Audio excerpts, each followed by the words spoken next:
આપણે સર્વ કરીશું એને. ઓકે, બાઉલને ગ્રીસ કરી લે છે.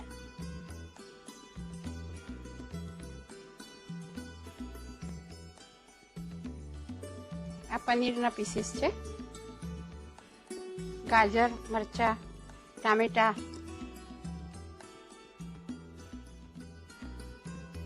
આ સોસ છે ટોમેટોનો. હિમાલી ગો ગ્રીન ઉપમા તૈયાર છે.